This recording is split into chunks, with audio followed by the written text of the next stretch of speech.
Hey there, wonderful viewers. Welcome back to Bible 365, your daily guide to diving deep into the timeless wisdom and profound teachings of the Holy Scriptures. We're grateful to have you join us again today. First off, we want to extend a huge thank you to each and every one of you for tuning in. Your support means the world to us. Remember, your thoughts, questions, and experiences are invaluable to us.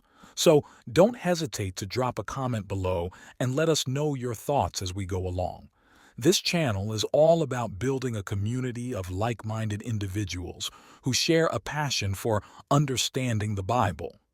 Now let's get ready for an insightful and inspiring session. And remember, if you're new here, be sure to hit that subscribe button and join our amazing community. In Genesis chapter 49, Jacob gathers his sons to bestow upon them blessings and prophecies concerning their futures. Beginning with Reuben, Jacob addresses each son individually, revealing their character and prophesying about their descendants. He rebukes Reuben for his instability and loss of his birthright due to his sin with Bilhah, Rachel's maid.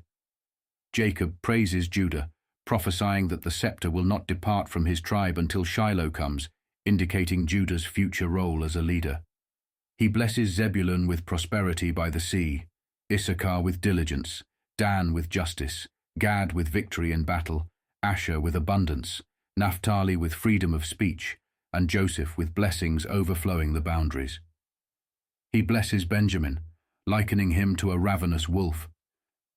Jacob concludes his blessings, instructs his sons regarding his burial wishes, and then breathes his last breath, joining his ancestors in death. Joseph mourns his father's passing, and along with his brothers fulfills Jacob's wishes by embalming him for burial in Canaan.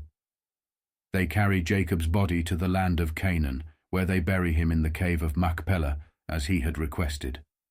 Thus Jacob's life journey comes to an end, and his descendants carry on, as prophesied, each fulfilling their unique destinies. Jacob called to his sons and said, "Gather yourselves together, that I may tell you that which will happen to you in the days to come. Assemble yourselves, and hear, you sons of Jacob. Listen to Israel your father. Reuben, you are my firstborn, my might, and the beginning of my strength, excelling in dignity and excelling in power. Boiling over like water, you shall not excel, because you went up to your father's bed, then defiled it. He went up to my couch. Simeon and Levi are brothers. Their swords are weapons of violence. My soul, don't come into their council. My glory, don't be united to their assembly. For in their anger they killed men. In their self-will they hamstrung cattle. Cursed be their anger, for it was fierce, and their wrath, for it was cruel. I will divide them in Jacob, and scatter them in Israel. Judah, your brothers will praise you. Your hand will be on the neck of your enemies. Your father's sons will bow down before you. Judah is a lion's cub. From the prey, my son, you have gone up. He stooped down.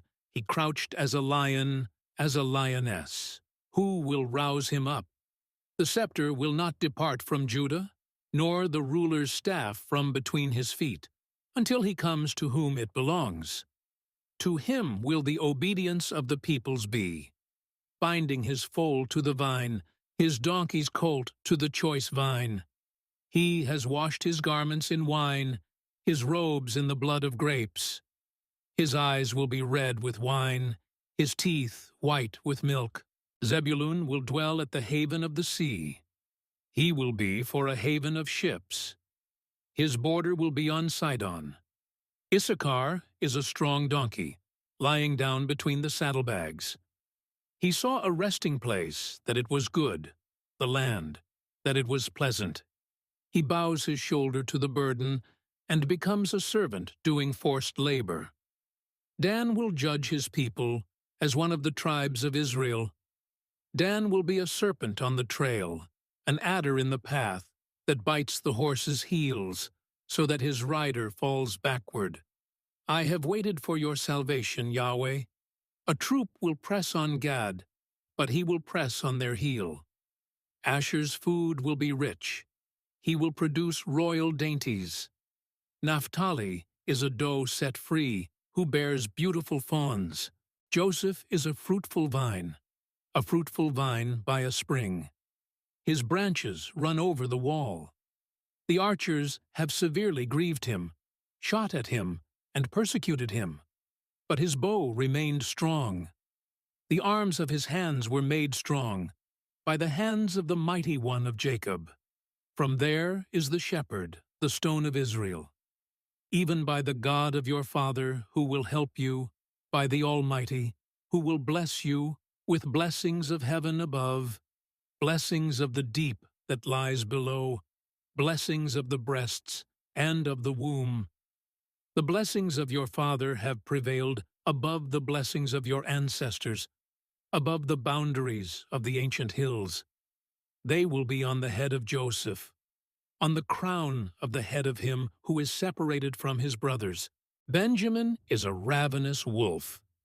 In the morning he will devour the prey. At evening he will divide the plunder. All these are the 12 tribes of Israel, and this is what their father spoke to them and blessed them. He blessed everyone according to his blessing. He instructed them and said to them, I am to be gathered to my people. Bury me with my fathers in the cave that is in the field of Ephron the Hittite, in the cave that is in the field of Machpelah, which is before Mamre, in the land of Canaan, which Abraham bought with the field from Ephron the Hittite as a burial place. There they buried Abraham and Sarah his wife. There they buried Isaac and Rebekah his wife. And there I buried Leah, the field and the cave that is therein, which was purchased from the children of Heth. When Jacob finished charging his sons, he gathered up his feet into the bed, and yielded up the spirit, and was gathered to his people.